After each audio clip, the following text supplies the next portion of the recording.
The envelope waits on the kitchen table when I step inside. Cream-colored, thick stock, the kind reserved for legal papers and wedding invitations.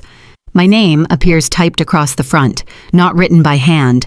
That small detail carries weight. My mother writes everything by hand. Birthday wishes, shopping lists. She once filled 4 handwritten pages to a neighbor over a sprinkler dispute. A typed label tells me everything before my fingers even reach the paper. I'm standing in a kitchen I've never called home, holding a document that is about to unravel 3 years of silence. And somewhere in the back of my memory, I can still hear Aunt Precious standing at the door of the Morrow Banquet Hall 47 months ago in a beige dress that cost more than my first car, telling me I was not part of this family celebration. If this is your first time here, welcome to Cal Revenge Tales. This channel exists for the people who chose their dignity when cruelty would have been the easier path. If that describes you, subscribe. Stay until the end.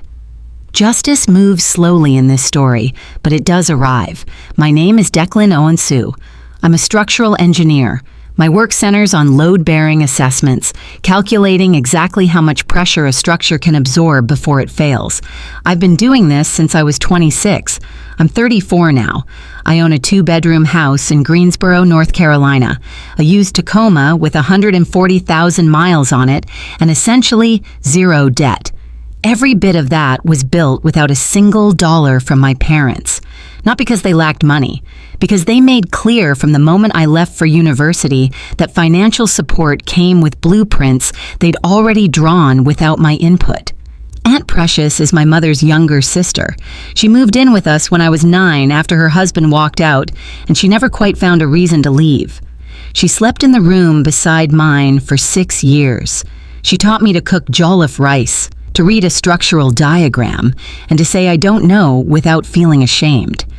When I received my engineering license, she had it framed before I thought to do it myself. My parents referred to her between themselves as the arrangement, the way people discuss furniture they didn't select but cannot bring themselves to remove. I called her Auntie P. The invitation to my sister Adie's engagement dinner arrived on a Tuesday in March.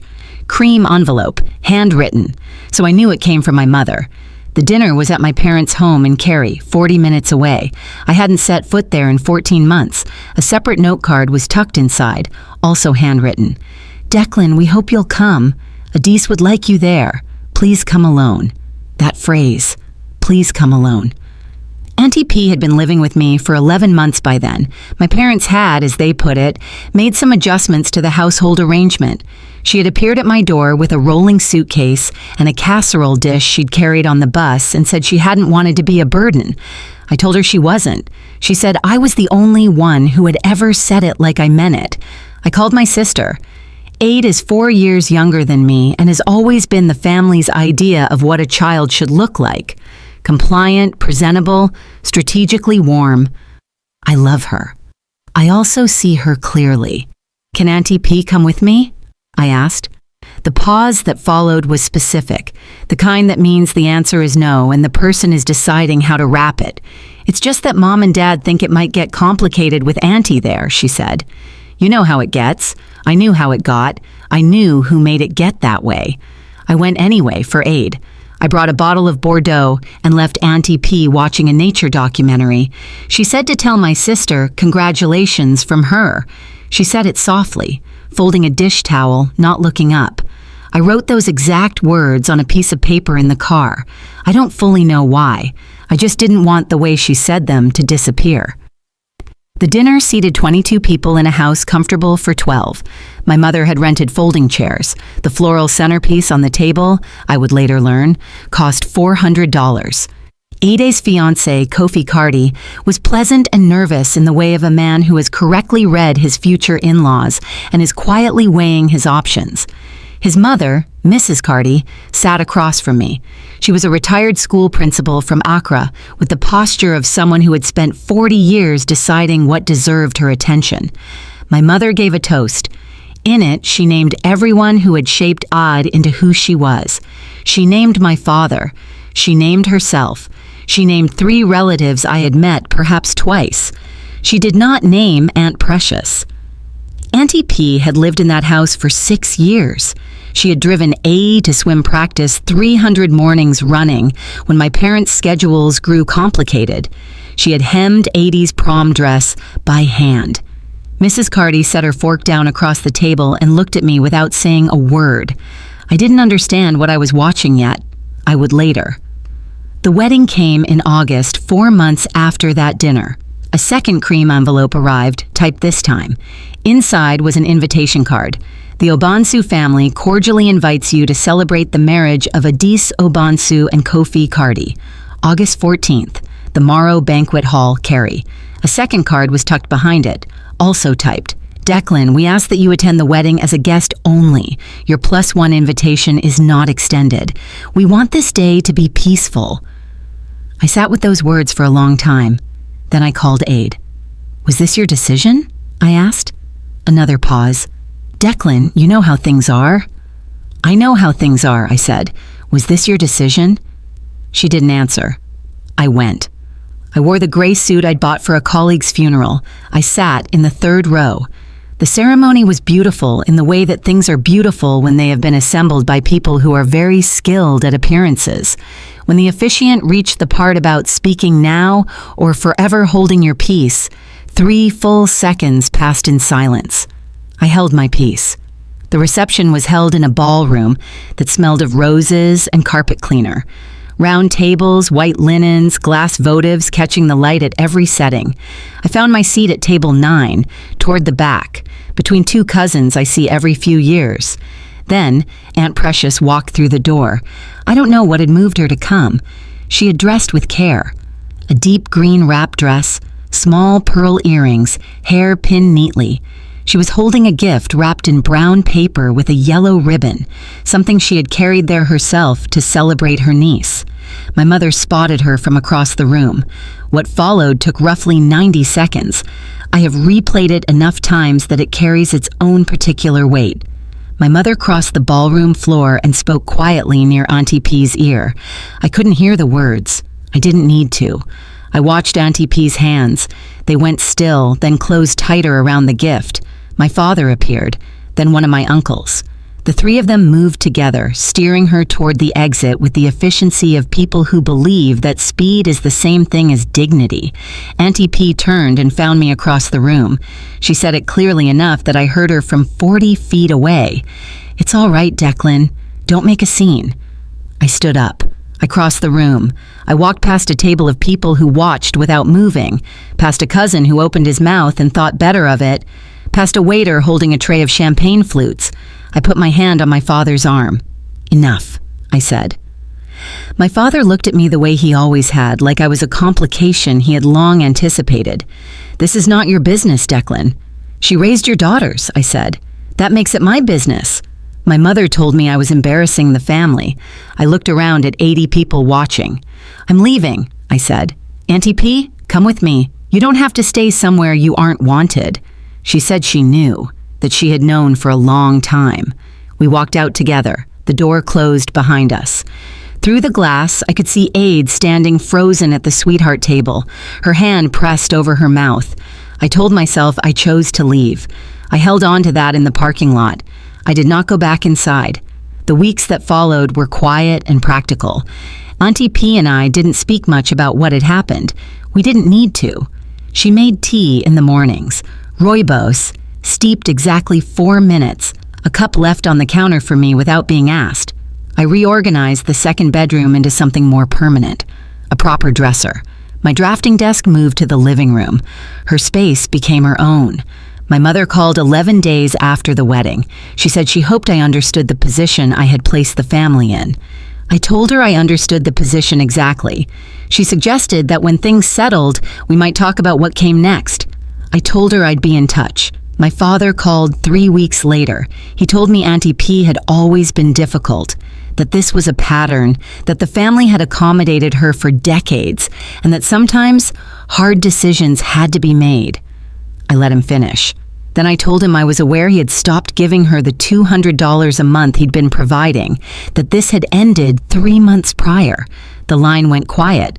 I said I had taken over covering it. I hadn't actually. She had refused money from me repeatedly. But he didn't know that. There was a leather folder I kept noticing, dark brown, slightly worn at the corners, kept in the drawer of Auntie P's nightstand. I'd seen it when I helped her move in. I noticed it again when I was repairing a loose hinge on that same drawer. She walked in, placed her hand flat over the folder before I could see inside, and said simply, "Just papers." I fixed the hinge. I didn't ask again. She was being seen by a doctor for a heart condition she had mentioned only once, and only in passing, the way she handled everything that concerned her. She went on Tuesdays and took the bus. I offered to drive her every single time. She accepted twice in 8 months. One Tuesday in March, 1 year after the engagement dinner, I came home to find her making Contomeyer stew. The entire house carried the smell of palm oil and crayfish and something warm and green and alive. She had her reading glasses on and was humming something low with no particular melody. I sat at the kitchen counter. She cooked in silence for a long time before she spoke. She said she used to make this dish for my grandfather. She said he had told her it tasted like an argument worth having. I laughed. A full, real laugh. The kind I hadn't had in months. That was the most beautiful Tuesday I can remember. If you're watching this from inside your own version of this story, the stretch where you've done what was right and you're still not sure it mattered, subscribe now so the rest of this finds you. The folder in the drawer matters. You'll understand why. She died on a Wednesday in June, quietly, the way she did everything. I found her in the armchair by the window. The rooibos kettle had clicked off. Her glasses sat on the side table. The leather folder was resting in her lap. I sat with her for a long time before I called anyone. Then I dialed the number from the business card she had left on the kitchen counter 3 weeks earlier, held in place by a smooth river stone she kept on the windowsill. I had noticed the card. I hadn't asked about it. The card belonged to a firm called Weston and Ado, estate law. 2 weeks after the funeral, which my parents attended in silence, which Aid attended in tears, and which I attended with the leather folder under my arm, I received a call from a Mr. Weston asking if I could come in on Friday. I said yes. The conference room at Weston and Ado had a long table, 8 chairs, and a window facing a parking structure. My parents were already seated when I arrived, which told me they had been called separately. Aid and Kofi were there. Mrs. Carty was there, which I hadn't anticipated.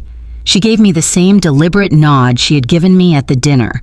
Mr. Weston opened the meeting by placing a single document on the table.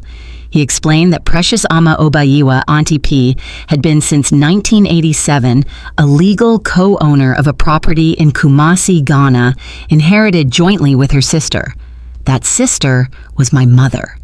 He explained that in 2019, Auntie P had quietly transferred her half of that property, valued at current market rate at $412,000, into a trust. He explained who the trust beneficiary was. My mother made a sound like air leaving a tire. My father said this was not possible. His hands were flat on the table. Mr. Weston said it was entirely possible, entirely legal, and had been executed with complete documentation over 3 years.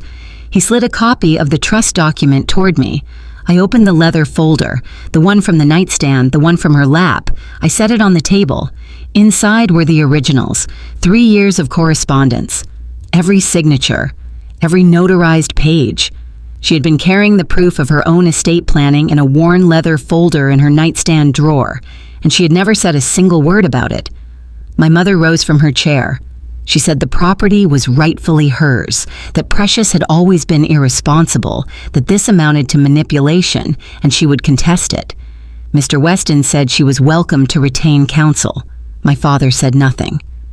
He was staring at the leather folder. His face had moved somewhere private and gray. Aid was crying. I want to be fair about that. The tears were real, but she was also glancing at Kofi, calculating something. And Kofi was looking at Mrs. Carty. Mrs. Carty was looking at me. I looked at Mr. Weston.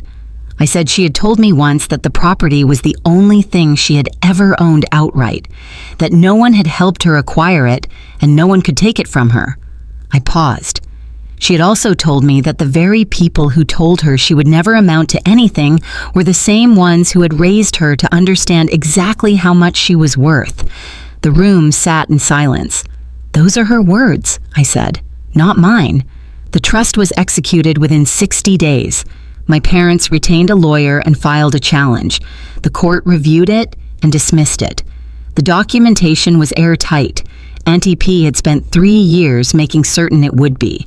The Kumasi property sold for $419,000. 3 days after the estate proceedings closed, 3 days my father called. He said the wedding had run significantly over budget. He said there were outstanding vendor invoices. He said he thought perhaps as family we might discuss things privately. The figure he named was $38,000. I want to be honest about that moment. I sat with it for 2 full days. I thought about Auntie P humming in the kitchen. I thought about the gift wrapped in brown paper with the yellow ribbon that she had carried on a bus to celebrate a niece who hadn't stood up for her. I thought about what saying yes would mean, and what it would cost, and who it would cost. I called my father back. I said I would forgive the $38,000 he owed Auntie P for years of uncompensated caregiving. We could call it even. He said those were not the same thing. I said no, they weren't. He did not call again. The estate proceeds went toward a foundation I established in her name, the Precious Obayiwa Fund, which provides bursaries for first-generation engineering students in North Carolina and Ghana. The first cohort was 4 students. One of them is studying structural engineering at NC State. She reminds me, in some way I cannot precisely put into words, of Auntie P. My sister Aide sent me a card at Christmas. Just the card, no letter inside. I keep it on my drafting desk, which is still in the living room where I moved it to give Auntie P more space. I still make the rooibos tea in the mornings, 4 minutes. I still leave a cup on the counter. I don't have a clean explanation for that. Some habits carry more weight than the person who taught them to you. Some things you keep doing because the doing itself is the tribute. Some things belong to the people who built them, regardless of who tries to claim otherwise. A name, a deed, a trust document assembled in quiet over 3 years. These things hold. If you have someone in your life who keeps getting moved to the edges of every table they deserve to sit at, call them. Not a message, a call. Today. If this story reached something true in you, pass it to someone who needs to hear it. Leave a comment below and subscribe so you don't miss what comes next.